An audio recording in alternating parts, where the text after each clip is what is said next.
Hello my dear students, I hope that you all are doing great. इस video के अंदर मैं MEG 02 के कुछ इंपॉर्टेंट क्वेश्चंस को विद आंसर्स आप सभी के साथ डिस्कस करूंगी। तो अगर आप दिसंबर 2025 में एग्ज़ाम देने वाले हैं तो मैं आपको बता देती हूँ कि ये वीडियो आपके लिए काफ़ी ज़्यादा इम्पॉर्टेंट है। बट मेरे चैनल पे आपको कुछ और भी ओल्डर वीडियोज़ मिल जाएंगे, ठीक है? तो आप उनको देख लीजिए, उसमें से भी आप अपने टॉपिक्स को कवर कर सकते हैं। Okay, now let's come to the question number 1, जो कि आपका लुक बैक इन एंगर वाले प्ले से है, जिसमें हम जेंडर एंड क्लास कॉन्फ्लिक्ट के बारे में बात करेंगे। वीडियो के अंदर मैं काफ़ी डिटेल में आपको समझाने वाली हूँ, तो वीडियो को पूरा एंड तक देखना। ओके, वन मोर थिंग कि अगर आपको MEG 02 का गेस्ट पेपर या फिर इसके नोट्स को परचेज़ करना है, ठीक है, तो आप उसे कैसे कर सकते हैं। तो उसके लिए आपको डिस्क्रिप्शन में एक व्हाट्सएप नंबर मिलेगा, आप वहाँ पे कांटेक्ट करके मेरी टीम से बात कर सकते हैं और अपने गेस्ट पेपर्स को ख़रीद सकते हैं, या फिर अगर आपको नोट्स चाहिए तो आपको वो भी मिल जाएंगे। Look back in anger Osborne के द्वारा लिखा हुआ प्ले है, जिसके अंदर वो एक एंग्री यंग मैन का नया कॉन्सेप्ट वो लेकर आए हैं। मैं आपको समझा देती हूँ गाइस कि यहाँ पे एंग्री यंग मैन कौन है। यहाँ पे जो एंग्री यंग मैन है उसका नाम है जिमी पोर्टर। एंड इस कॉन्सेप्ट का मतलब क्या है, जब वर्ल्ड वॉर 2 हुआ था तो लोगों को लगा कि अब उनकी लाइफ अच्छी हो जाएगी, क्लास कॉन्फ्लिक्ट सब ख़त्म हो जाएंगे, बट ऐसा नहीं हुआ। तो एक नया कॉन्सेप्ट आया, एंग्री यंग मैन। ये वो व्यक्ति हैं जो नाराज़ हैं सोसाइटी से, समाज से। लोअर क्लास के हैं तो अपर क्लास वालों से भी वो नाराज़ हैं, ठीक है।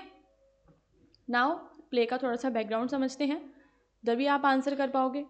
सो look back in anger came out in 1956। It was totally different from what people use to seeing on stage. तो स्टेज पे जो भी लोग पहले देखा करते थे, ये वाला प्ले उससे काफ़ी ज़्यादा डिफरेंट था। पहले लोग देखा करते थे अमीर लोगों की लाइफ को, अमीर लोग कैसे कंफर्टेबली अपनी लाइफ में रहते हैं, कैसे वो पोलाइटली बात करते हैं, about rich people. Everything in the play people use to see was about rich people, but Osborne एक नई चीज़ लेकर आए, एक नया कॉन्सेप्ट लेकर आए, जहाँ पे उन्होंने ऑर्डिनरी वर्किंग क्लास की लाइफ के बारे में इस प्ले में दिखाया है। ये जो प्ले है पूरा एक फ्लैट में शूट होता है, दिखाया जाता है। आई मीन शूट तो अब होने लग गया है, बट पहले ये पूरा प्ले हम उसमें देखते हैं। एक सेकेंड। ओके ओके, हाँ। तो जो प्ले है इसमें एक नया आइडिया आया एंग्री यंग मैन का। वो कौन है?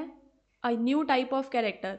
तो जो एंग्री यंग मैन है एक नया कैरेक्टर है जो कि सोसाइटी से काफ़ी ज़्यादा फ्रस्ट्रेटेड है। कैरेक्टर का नाम है guys Jimmy porter. The main character represent a generation of young people who fail trapped after world war 2। तो मैं आपको समझा देती हूँ, एकदम सिंपल सी कहानी ये है कि जो ये जिमी पोर्टर व्यक्ति है ये प्ले का सेंट्रल कैरेक्टर है, ओके। और ये उस जनरेशन में से है, यंग पीपल की उस जनरेशन में से है जिन्हें ट्रैप्ड फील होता है वर्ल्ड वॉर 2 के बाद। They did not have big causes to fight for and they were angry about the unfair class system, और ये क्लास सिस्टम को लेकर थोड़े से नाराज़ हैं। अभी हम इनके बारे में और भी पढ़ेंगे। इनकी वाइफ है जो कि मिडिल क्लास फैमिली से है, ये उनसे भी एक तरीके से हेट करते हैं। इनकी वाइफ की एक फ्रेंड है हेलेना, आई थिंक उनके बारे में भी हम इस प्ले में पढ़ने वाले हैं। ओके जस्ट अ सेकेंड, इसमें बहुत इश्यूज आ रहे हैं। हाँ अभी मुझे ठीक लग रहा है। द प्ले, इस प्ले का जो पूरा स्टाइल है, अगर हम स्टाइल की बात करें कि किस स्टाइल में ये प्ले लिखा गया है गाइस, तो इसका स्टाइल है किचन सिंक रियलिज्म। यानी कि जो सारी चीज़ें हैं वो एक स्मॉल मैसी फ्लैट में हो रही है, जहाँ पे हमें रियल पीपल और रियल इमोशंस देखने के लिए मिल रहे हैं। अभी तक हमने जो भी पढ़ा एक बार उसको रिवाइज करते हैं। देखो, look back in anger play में एक एंग्री यंग मैन है जिमी पोर्टर, और इसके अंदर हमें जेंडर और क्लास कॉन्फ्लिक्ट पूरा देखने के लिए मिलता है। 1956 का प्ले है। उस समय जैसे प्ले आते थे उन सभी प्ले से काफ़ी ज़्यादा डिफरेंट था। एंड ऑर्डिनरी वर्किंग क्लास हमें यहाँ पे देखने के लिए मिलेगी, जो कि एक स्मॉल मैसी फ्लैट में सारी चीज़ें हो रही हैं। तो प्ले में हमें किचन सिंक रियलिज्म भी देखने के लिए मिल रहा है, ओके। नाउ कौन कौन से कैरेक्टर्स रहने वाले हैं, तो जिमी पोर्टर एक कैरेक्टर है जो कि स्मार्ट एंड पैशनेट है, बट उसके अंदर काफ़ी कड़वाहट है। एलिसन उसकी वाइफ, एलिसन पोर्टर जो कि मिडिल क्लास है, मिडिल क्लास है, मतलब जिमी से थोड़ी सी वो अपर क्लास की है, तो जिमी उसको भी हेट करता है। क्लिफ उनका फ्रेंड है और हेलेना एलिसन की फ्रेंड है जो बाद में जिमी के साथ इन्वॉल्व हो जाती है। क्लास कॉन्फ्लिक्ट क्या है इसके अंदर हम देखेंगे, 3 चीज़ों पे समझेंगे। एक तो हम समझेंगे क्लास कॉन्फ्लिक्ट, एक जेंडर कॉन्फ्लिक्ट, और एक हम समझेंगे इंटरसेक्शन जेंडर एंड क्लास का। 3 चीज़ों को समझेंगे गाइस, तो आप यहीं पे रहिए, ध्यान से देखिए इसको। आप अपने नोट्स भी बना सकते हैं if you want, and if you want to purchase you can purchase also. मैंने ना ये वीडियो एक बार पहले भी बना दिया था, बट कुछ ग्लिच की वजह से ना वो साउंड नहीं रिकॉर्ड हो पाई थी, तो इस बार मैं इसको फिर से दोबारा मुझे शूट करना पड़ रहा है। तो आई एम एक्सपेक्टिंग कि मुझे इस पे अच्छे व्यूज़ मिलने चाहिए, बिकॉज मैंने इसमें डबल मेहनत करी है। ओके, वो सब तो बाद की बात है। एक और चीज़ कि एंग्री यंग मैन वाला जो प्ले है, मैंने अपनी किसी और पुरानी क्लास में भी डिस्कस किया हुआ है काफ़ी अच्छे तरीके से। तो चैनल पे जो भी मेरी मैराथन क्लासेस हैं, एमईजी की रिवीजन क्लासेस हो गई, स्पेशली रिवीजन क्लास 1 एंड 2 आपको मिलेंगी, आप उनको देखिए ओल्डर क्लासेस को। वहाँ से भी आपके मोस्ट ऑफ द प्लेस की जो स्टोरीज़ है ना वो कंप्लीट हो जाएंगी, है ना। हमें ना किसी भी प्ले का अगर मुझे क्वेश्चन आ रहा है या आंसर मुझे करना है, तो इम्पॉर्टेंट क्या है कि मुझे ना उसकी कहानी पता हो। अगर हमें कहानी ही नहीं पता होगी तो हम किसी भी तरीके के प्रश्न का उत्तर नहीं दे पाएंगे। सो क्लास कॉन्फ्लिक्ट के बारे में चर्चा करते हैं। तो class conflict is one of the biggest themes in the play. इस प्ले के अंदर सबसे बड़ी थीम हमें क्लास कॉन्फ्लिक्ट देखने के लिए मिलती है। जिमी जो कि वर्किंग क्लास का व्यक्ति है पर वो पढ़ा लिखा है, उसे अपनी लाइफ में काफ़ी ज़्यादा स्ट्रक फील होता है और वो काफ़ी ज़्यादा स्मार्ट है, बट अपर क्लास के लोग उसे एक्सेप्ट नहीं करते हैं। एलिसन जो दूसरी है उसकी वाइफ, वो एक comfortable upper class middle class family से आती है। अपर मिडल क्लास फैमिली से आती है वो, फिर भी वो जिमी से शादी करती है जो कि लोअर बैकग्राउंड का है। तो ये यहाँ पे हमें एक और चीज़ नोटिस करने वाली है, क्या कि जिमी जो कि एक लोअर क्लास का व्यक्ति है, उसकी वाइफ एलिसन अपर क्लास की व्यक्ति है, बट फिर भी वो उससे शादी करती है। Jimmy's anger toward Alison is not just personal, it's social. तो जिमी जो है उसका एलिसन के प्रति बहुत ही ज़्यादा गुस्सा है, ठीक है। पर्सनल तो नहीं कह सकते, पर्सनल भी होगा, but it's not only personal, okay, it is social also. He feels that people like her have always had life easy. उसे लगता है कि एलिसन जो कि एक अमीर लड़की है, उसका जीवन हमेशा से आसान रहा है। वो एलिसन के फादर का मजाक उड़ाता है और ब्रिटिश एम्पायर की वैल्यूज़ का भी मजाक उड़ाता है। For Jimmy Alison represent everything fake and privilege about society. तो उसको लगता है कि एलिसन को लाइफ में सब कुछ हमेशा से मिला है, तो वो काफ़ी ज़्यादा प्रिविलेज्ड है। Alison meanwhile feels torn, लेकिन एलिसन को टूटा हुआ फील होता है। She married Jimmy as a rebellion against her class. वो जिमी से शादी तो कर, जिमी से एक तो उसने बेचारी ने शादी की अपने क्लास के खिलाफ जाके, नाउ वो दोनों वर्ल्ड के बीच में फंस गई है। वो किसी भी एक वर्ल्ड से पूरी तरीके से बिलोंग नहीं करती। उनका जो एक फ्लैट है वो यहाँ पे गई क्लास स्ट्रगल का सिंबल हमारे लिए बन चुका है। अब हम यहाँ पे जेंडर कॉन्फ्लिक्ट को देखेंगे तो मैन एंड वुमेन का कॉन्फ्लिक्ट भी हमें यहाँ पे देखने के लिए मिलता है। जिमी वुमेन्स को वैसे भी अटैक करता है, वो मिसोजिनिस्ट है। मिसोजिनिस्ट वो व्यक्ति होता है जो वुमेन को हेट करता है ना। और उसको लगता है कि एलिसन क्योंकि अपर क्लास की है तो वो थोड़ी सी केयरलेस है, वो दूसरों की फीलिंग्स को नहीं समझती, ऐसा जिमी को लगता है। Alison on the other hand fight back in her own quiet way. वो लेकिन किसी से भी झगड़ा वगड़ा नहीं करती है, वो काम है। और जो उसकी जो पैसिविटी है, जिमी को उस पर फिर और गुस्सा आता है। एलिसन का मिसकैरेज हो जाता है, उसका बेबी खो जाता है, एंड तब उसको एक रियल पेन का भी एहसास होता है। लेकिन ट्रेजेडी से कुछ भी अच्छा नहीं होता, उनकी हैप्पी एंडिंग यहाँ पे नहीं होती है, बिकॉज हेलिना जो कि एलिसन की फ्रेंड है, वो क्या कर रही है यहाँ पे, उसका अफेयर स्टार्ट हो जाता है जिमी के साथ। तो यहाँ पे हम देखते हैं कि वुमेन ही वुमेन को भी सपोर्ट नहीं कर रही है। तो हमें मेल एंड फीमेल के बीच का जेंडर कॉन्फ्लिक्ट देखने को मिल रहा है, और वुमेन के बीच का कॉन्फ्लिक्ट भी इस प्ले में देखने के लिए हमें मिलता है ना।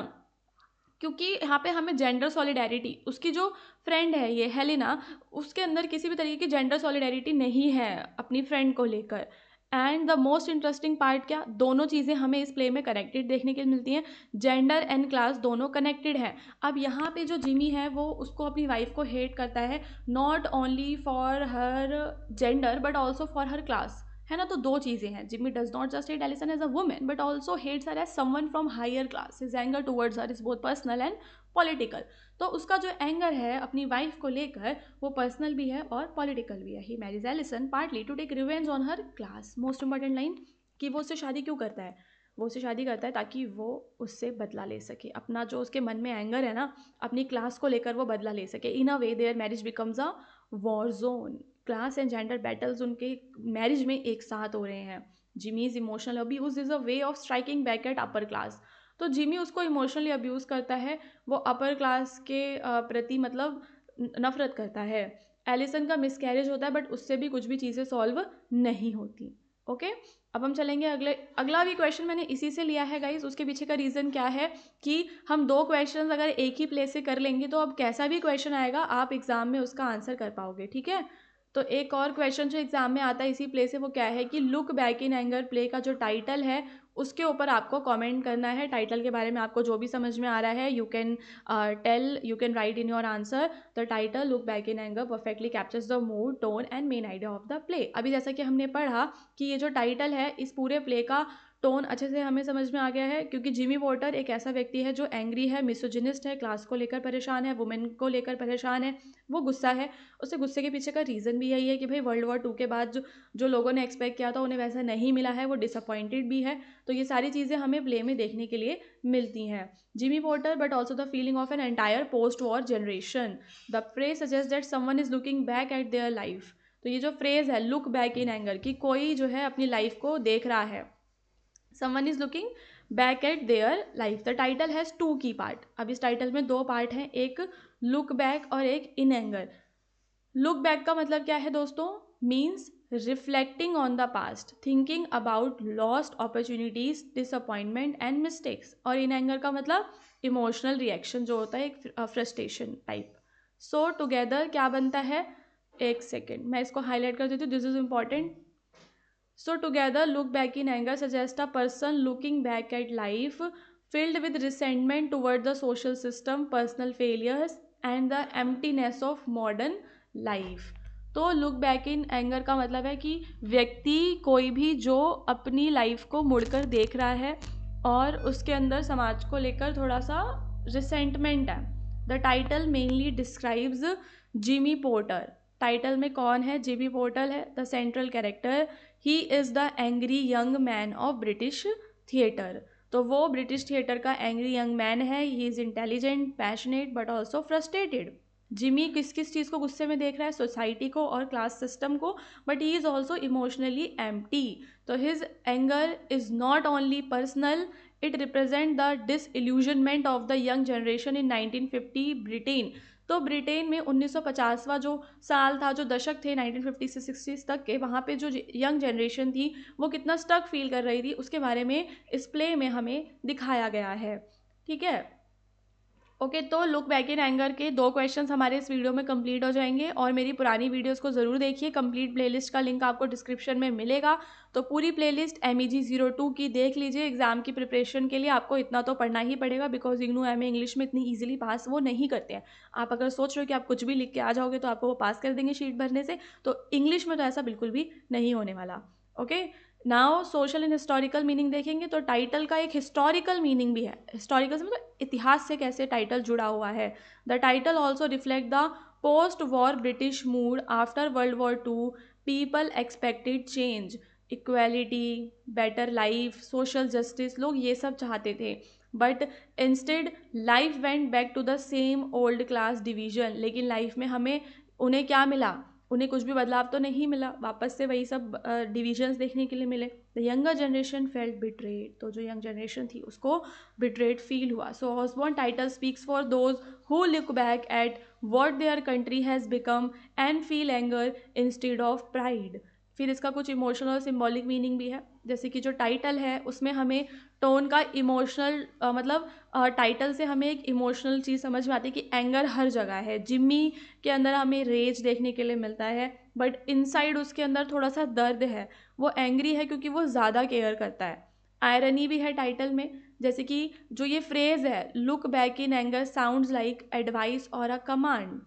ठीक है, किसी एडवाइस की तरह ये लगती है हमें, as if Osborne is telling us to examine our past honestly. कि जो ऑसबॉर्न है वो हमें क्या समझा रहे हैं कि हम अपने पास्ट को ऑनेस्टली एग्जामिन करें कि क्या हमारा पास्ट भी हमें गुस्सा दिलाता है। It suggests that change begins only when we face uncomfortable truth. So the title is not just about Jimmy's anger, it is a call for social awareness. And in the final conclusion, we understood that the Look Back in Anger is simple but extremely meaningful title. It goes with the mood of the play and it justifies the personality of Jimmy Porter, but it also tells us about the frustration of young generation after post-war in Britain. After world war two Britain के बारे में हमें बताता है and every emotional pain in जो है anger के पीछे वो भी हमें ये दर्शाता है. Okay, so this is all for MEG02 part 1 video हमारा कंप्लीट हो गया है. I will bring part 2 video also and some revision classes guys for your preparation. आपको डिस्क्रिप्शन में हमारा व्हाट्सएप चैनल भी मिलेगा, तो I request you to join that channel so that any new video जो भी आएगी चैनल पे वो आपको वहाँ पे उसका लिंक आपको ईजिली मिल जाएगा. इग्नू से जुड़े हुए जो भी अपडेट्स होते हैं, एग्ज़ाम की डेट्स हो गया, कुछ भी एक्सटेंड हो रहा है, असाइनमेंट वगैरह, what ever that is important, वो आपको हमारे व्हाट्सएप चैनल पे मिलेगा. तो डिस्क्रिप्शन में लिंक है, उस पर क्लिक करो और हमारे साथ जुड़ जाओ.